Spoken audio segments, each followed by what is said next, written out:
समाज के सम्मान में कौशाम्बी की जो घटना है पूरे प्रदेश और देश में उसको लेके आक्रोश बोले प्रोटोकॉल के नाम पे 700 पुलिसकर्मी खड़े किए।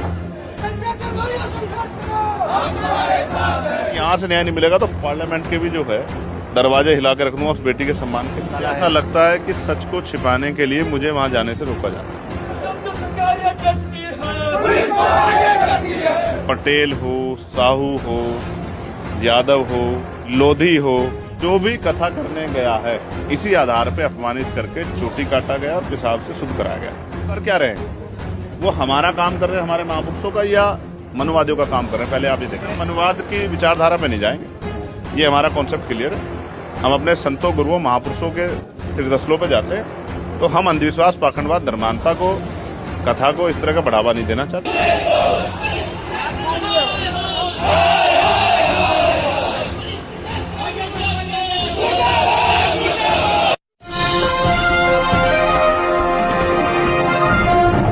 साथियों नमस्कार, मैं हूं नीरज पटेल और आप देख रहे हैं नेशनल जनमत। इस समय मैं प्रयागराज के सर्किट हाउस में हूं। हालांकि प्लानिंग के तहत होना ये था कि हमें पीड़ित पाल परिवार के बीच में होना था। मेरे साथ नगीना से सांसद चंद्रशेखर आज़ाद जी हैं, जो आज़ाद समाज पार्टी के राष्ट्रीय अध्यक्ष हैं। यहाँ प्रशासन ने चंद्रशेखर आज़ाद जी को कौशाम्बी की तरफ जाने की बजाय सर्किट हाउस में आकर के एक तरीके से डिटेन कर दिया, नज़रबंद कर दिया। क्या वजह है? आपको क्या लगता है कि एक पीड़ित परिवार के दुख दर्द सुनने के लिए जा रहे थे कौशाम्बी और आपको नहीं जाने दिया गया? देखिए, ऐसा है नीरज भाई, कौशाम्बी की जो घटना है पूरे प्रदेश और देश में उसको लेके आक्रोश है। हालांकि मैं सभी घटनाओं पे नहीं जा पाता, तो कौशाम्बी में भी हमने अपना डेलीगेशन भेजा था, लेकिन डेलीगेशन ने जाके जो बताया, फिर मन में ये भाव उठे कि हमें जाके उस परिवार से मिलना चाहिए। प्रोग्राम था कि हम जाएंगे कौशाम्बी के पाल परिवार से मिलेंगे, उन बच्चों से मिलेंगे, जेल जाना पड़ा तो जेल जाके जो लोग जेल में उनसे मिलेंगे, और फिर आके करछना का एक जो मामला हुआ जहाँ जिंदा जला दिया गया था एक शेड्यूल कास्ट के व्यक्ति को, उनके परिवार से मिलेंगे। जैसे मैं एयरपोर्ट पे आया, मैंने इतना भव्य जो है स्वागत कहीं नहीं देखा। उन्होंने कहा साहब प्रोटोकॉल है, प्रोटोकॉल के नाम पे 700 पुलिसकर्मी खड़े किए हुए थे। उन्होंने मुझसे बात की और मुझसे कहा कि साहब ऐसा है, वहाँ लॉ एंड ऑर्डर सिचुएशन अच्छी नहीं है, बहुत लोग इकट्ठा हुए हैं, गांव में दोनों वर्ग में टकराव ना हो जाए, इसलिए हम आप को गांव में नहीं देना जाना चाहते, लेकिन हम इसका रास्ता निकाल लेते हैं। आप हमारे साथ सर्किट हाउस चलिए, क्योंकि आपको हम जानते हैं कि आप रुकोगे तो हो नहीं, जब आप आए हो तो उसका हम रास्ता निकाल लेते हैं। तो कि एक संवैधानिक पद पे होने के नाते मेरी जिम्मेदारी है कि कौन सा पक्ष सही है, ये तो उनसे मिलके पता लगेगा। हालांकि जब कोई कमजोरों की आवाज उठाने जाता है तो पुलिस को लगता है कि लॉ एंड ऑर्डर डिस्टर्ब होगा। जब कोई अन्याय करता है तो उनको नहीं लगता कि इससे लॉ एंड ऑर्डर डिस्टर्ब होगा, क्योंकि उनको लगता है कि ये तो मर जाएंगे, पिट जाएंगे, रेप हो गया, हत्या होगी तो क्या हो गया, तो इनको तो ये सहना है। मैं यहाँ आ गया और यहाँ आने के बाद बात हुई कि साहब हम जो हैं दोनों परिवारों को यहीं बुला रहे हैं और आप मिलना ही चाहते हैं, इसमें कोई राजनीतिक वो नहीं है, तो कोई बात नहीं, आप यहीं मिल लेना। हमने कहा ठीक है, हम इसमें सहमत हैं। यहाँ आने के बाद अब फिर कि साहब वो आने नहीं दे रहे हैं, वो आ नहीं पा रहे हैं, वो ये कह रहे हैं। पीड़िता की माँ से बात हुई, वो कह रही है एक बार आप चंद्रशेखर भाई यहाँ आइए, हम आपका इंतजार कर रहे हैं, मेरी बेटी का हाल देखिए, गाँव के हाल देखिए, हम लोग किस तरह की स्थिति में।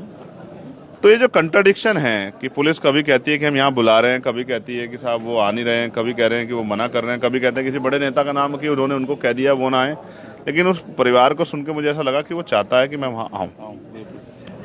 मेरी ये मांग है कि क्या तो आप उनको यहाँ बुला दो या फिर मुझे जाने की छूट दे दो, चाहे मुझे अकेले को ले चलो, अपनी गाड़ी में ले चलो। मैं अकेला इतना सक्षम हूँ कि उनकी मांग को सुन के, उनके दर्द को सुन के उसको नोट करके मीडिया के सामने रख दूंगा, और अगर यहाँ से न्याय नहीं मिलेगा तो पार्लियामेंट के भी जो है दरवाजे हिला के रख दूंगा उस बेटी के सम्मान के लिए। तो ये दोनों काम के लिए मैं तैयार हूँ। ये जो करछना वाली घटना उस परिवार से भी, तो मैं तो अपनी ड्यूटी कर रहा हूँ। मैं तो यहाँ बैठा हूँ जमीन पर, मैं यहाँ इसलिए बैठा हूँ क्योंकि मैं यहाँ बैठने नहीं आया, चाय पानी पीने नहीं आया, नाश्ता करने आया, उस बेटी को न्याय दिलाने, उस परिवार के दर्द को सुनने के लिए आया हूँ, और मैं अपना काम कर रहा हूँ। क्या लगता है सरकार इतनी घबराई हुई क्यों है? इसका मतलब जो पुलिस प्रशासन और सरकार कह रही है उसमें कुछ न कुछ काला है। ऐसा लगता है कि सच को छिपाने के लिए मुझे वहां जाने से रोका जा रहा है कि सच छिप जाए। और आज अगर पुलिस ने झूठ बोल के, असत्य बोल के मुझसे धोखा किया है, मेरे जो है संविधान के प्रति जो मेरी आस्था विश्वास प्रेम है उसके आधार पे मुझे ठगने काम किया, तो ये पुलिस को, उत्तर प्रदेश पुलिस सरकार को भारी पड़ेगा, क्योंकि मैं ऐसे नहीं बैठूंगा चैन से। अभी तो ये लड़ाई कौशाम्बी में लड़ी है, फिर ये लड़ाई लखनऊ में लड़ी जाएगी। जैसे अभी 10 तारीख को लड़ी गई थी ना, उसी तरह लड़ी जाएगी। और इस बार रोक के दिखा लेना, पूरी ट्रेन भर के आऊँगा, जहाँ से चलूँगा पूरी ट्रेन लेके चलूँगा, 5-7-10 हज़ार लोगों की पूरी ट्रेन बुक करके चलूँगा। रोकना, लखनऊ में आकर वहीं मुख्यमंत्री आवास पर आके धरना दूंगा। जैसे पहले सुनने में आता था कि भाई दलित समाज के साथ ये घटना हो गई, मुस्लिमों के साथ ये घटना हो गई, लेकिन एक बात कही जाती थी कि लगेगी आग तो आएंगे कई घर जद में। ऐसे दौर में आप आए हैं, एक पिछड़े वर्ग की परिवार की समस्या सुनने आए हैं। हाल फिलहाल में एक घटना और चर्चित होती है, यादव समाज के लोगों को जो कथा पढ़ने गए थे उनकी चुटिया काट दी जाती है। अब फिर तमाम तरह के आरोप लगने लगे। लोधी समाज के साथ भी घटना होती है। तो ये पिछड़े वर्ग के साथ इस दौरान जो घटनाएं हो रही हैं, इनको लेकर के क्या लगता है आपको, क्या रुख बदल गया है हवाओं का? क्या देखो, पहले तो आप ये समझ लो कि मैं तो चंद्रशेखर आजाद की घोषणा करके कह रहा हूँ, और मैं आज से नहीं कह रहा हूँ। मैं दलित, पिछड़ा, आदिवासी, मुसलमान मानता ही नहीं, मैं तो परिवार मानता हूँ। मैं तो बहुजन समाज को अपना परिवार मानता हूँ। मैंने कभी ना किसी की जाति पूछी ना धर्म पूछा। मैंने बहुजन समाज के आधार का आंदोलन हम कर क्या रहे हैं? फूले, साहू, पेरियार, डॉक्टर अम्बेडकर, बाबा मान्यवर काशीराम साहब, मामला रामसु वर्मा, इन्हीं का तो आंदोलन चला रहे हैं। बाबू जगदेव प्रसाद कुशवाहा, जन्ना कपूरी ठाकुर, संतराम बी प्रजापति, बाबू शिवदयाल चौरसिया, इन्हीं का तो आंदोलन चला रहे हैं। चौधरी महाराज सिंह भारती। तो उन्होंने जब हमें बता दिया कि जातियां हम लोगों ने नहीं बनाई, जातियां तो हमें बांटने के लिए बनाई गई है कि बहुजन समाज खंडित खंडित रहे, तो मैं तो मानता नहीं हूं। लेकिन मैं आपको ये कहना चाहता हूं, आपने बात की है एक दायरे में, तो अगर मैं 1950 से पहले जाके सोचूं तो उनके साथ सही हुआ है। उनकी चुटिया काटना सही है, उनको पेशाब से शुद्ध करना सही है, और इससे बड़ा भी उनकी जीभ अगर काट लेते, उनके कान में पिघला के लोहा डाल देते, पीतल डाल देते, तो भी ये भी सही माना जाता मनुस्मृति के आधार पर। लेकिन क्योंकि अब संविधान का राज है, संविधान में हर कोई व्यक्ति बराबर है, सब पूजा कर सकते हैं, सब पूजा करवा सकते हैं। पहली बात तो आज भी ये सोचने का विषय है कि क्षत्रिय, वैश्य, महिलाएं, दलित, पिछड़े दान दे सकते हैं, पूजा कर सकते हैं, लेकिन पुजारी नहीं बन सकते हैं। एक बात महत्वपूर्ण बात बता रहा हूं। अब आप बात कर रहे थे यादव समाज की, मैं सिर्फ यादव समाज की बात नहीं करूंगा। आपको यामिनी साहू याद होगी छत्तीसगढ़ में। आपको हमारी पटेल बहन याद होगी मध्य प्रदेश में। आप महसूस करके देखो, पटेल हो, साहू हो, यादव हो, लोधी हो, जो भी कथा करने गया है उसको इसी बात के आधार पे कि ये कथा नहीं करा सकते हैं, इसी आधार पे अपमानित करके चोटी काटा गया और पेशाब से शुद्ध कराया गया। हालांकि मेरी इस बात में वैचारिक असहमति है। मैंने उन पर अन्याय हुआ इस बात में तो मैं उनके साथ खड़ा हूँ। सभी मामलों पर मैंने संज्ञान लिया है। हाँ, ट्वीट भी किया आपने। हाँ, लेकिन वैचारिक एक विरोध है, उसके आधार पे मैं उनके साथ उस तरह से नहीं खड़ा हूँ। आप ये समझिए, बाबा साहब की लाइन पर हैं कि वहाँ करने क्या गए थे।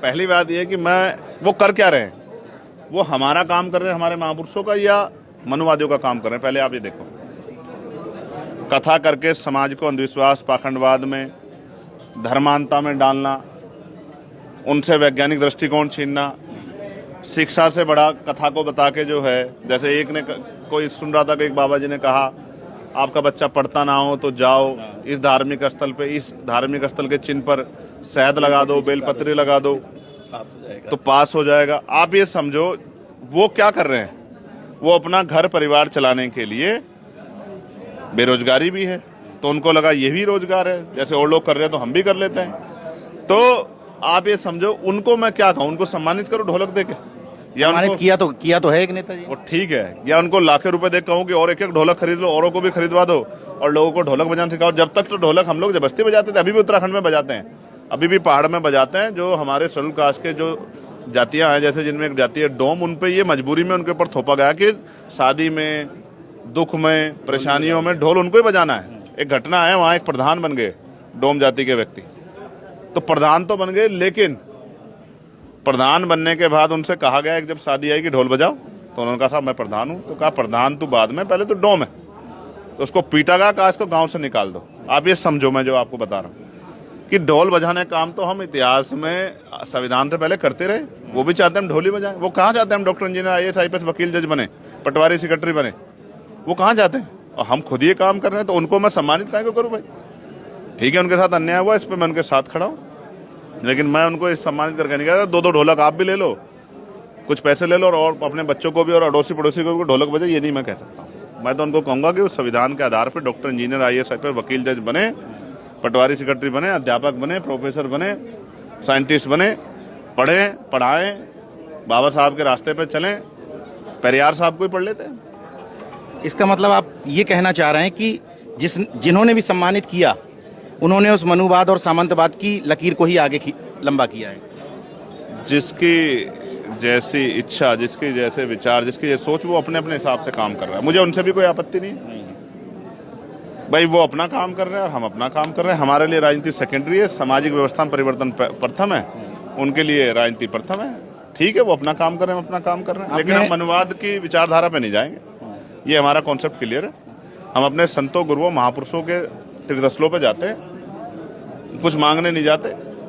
इसलिए जाते हैं कि उनके विचारों को ग्रहण करके उन विचारों के आधार पर आगे बढ़ के काम करेंगे, इसलिए जाते हैं। तो हम अंधविश्वास, पाखंडवाद, धर्मांधता को, कथा को इस तरह का बढ़ावा नहीं देना चाहते। ये कथा कौन करने देता था?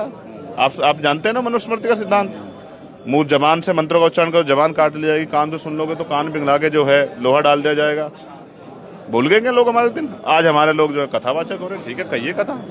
आपकी पीढ़ियों को जो है वो भी चाहते हैं कि वो इसमें फंसे रहे, आप भी फंसाना चाहते हैं। अगर वो बुद्ध कथा कह रहे होते तो तब फिर आप पहुंचते होंगे? पहुंचता फिर वही होता जो होता है। आप समझिए ना, वो बुद्ध कथा कहते, वो रविदास कथा कहते, वो कबीर कथा कहते, वो नानक जी की बात करते, वो संत गाडगे जी की बात करते, वो नारायणा गुरु की बात करते, वो ओम प्रकाश वाल्मीकि जी की बात करते, वो जो और ब्रह्मानंद लोधी जी की बात करते, वो जो तमाम महापुरुष हैं, बाबू शिवदयाल चौरसिया की बात करते, तो मैं जाता, उनकी लड़ाई लड़ता। लेकिन मैं मनुवाद के झंडे पे नहीं कुछ भी कह सकता हूँ, इस पर मेरा सख्त विरोध है।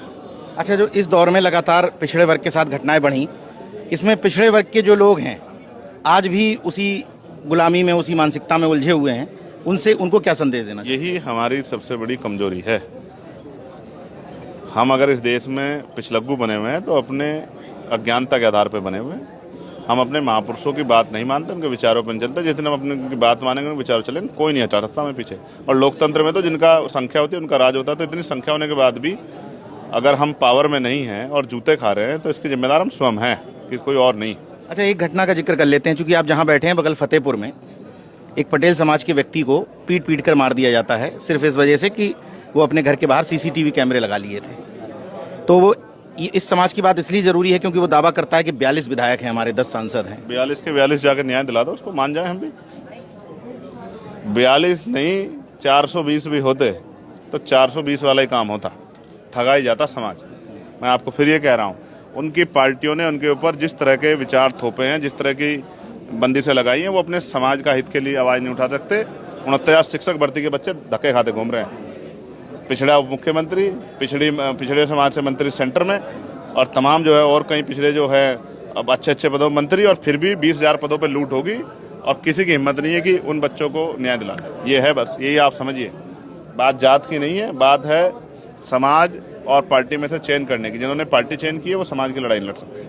मैंने तमाम कमेंट देखे जब आपने डाला कि मैं आ रहा हूँ पाल समाज की बेटी को न्याय दिलाने, तो उसमें मैं चूंकि ऑब्जर्व करता रहता हूँ चीज़ें, तो मुझे लगा कि एक नई तकलीफ ये उत्पन्न हुई कि चंद्रशेखर दलित की घटनाओं पे जाए तो उतनी तकलीफ नहीं, लेकिन चंद्रशेखर अति पिछड़ों की समस्याओं पे जाने लगा तो यानी कि खतरा मामला है। भाई किसी को खतरा लगे, हम तो अपने बहुजन समाज के लिए 24 घंटे 7 दिन खड़े हैं। जान भी देनी पड़ी, खून भी देना पड़ा, देंगे, लड़ाई लड़ेंगे। कुल मिलाकर के सांसद चंद्रशेखर आजाद जी यहाँ धरने पर बैठ गए हैं। उनका स्पष्ट कहना है, प्रशासन से मांग है कि या तो मुझे वहाँ जाने दो या मेरे परिवार को यहाँ लेकर के आकर के मुझसे मिलवाओ। पिछड़े वर्ग के साथ जो घटनाएं हो रही हैं उस पर भी उन्होंने एक अलग लकीर खींच दी है। उन्होंने कहा कि जिस यादव समाज के साथ ये घटना हुई, अगर वो बुद्ध कथा, रविदास कथा कह रहा होता तो मैं 100% यहीं से, इलाहाबाद से ही उनसे मिलने जाता। लेकिन चूंकि वो मनुवादी व्यवस्था को आगे बढ़ाने के लिए काम कर रहे थे, इसलिए संवैधानिक तौर पर तो उनसे सहानुभूति है, लेकिन वैचारिक तौर पर उनसे असहमति भी है। ये जो राजनीतिक लाइन है स्पष्ट तौर पर, इसी के लिए सांसद चंद्रशेखर आजाद जाने जाते हैं। देखते रहिए नेशनल जनमत, जागरूक और सजग बने रहिए। जय विज्ञान, जय संविधान, जय लोकतंत्र। धन्यवाद।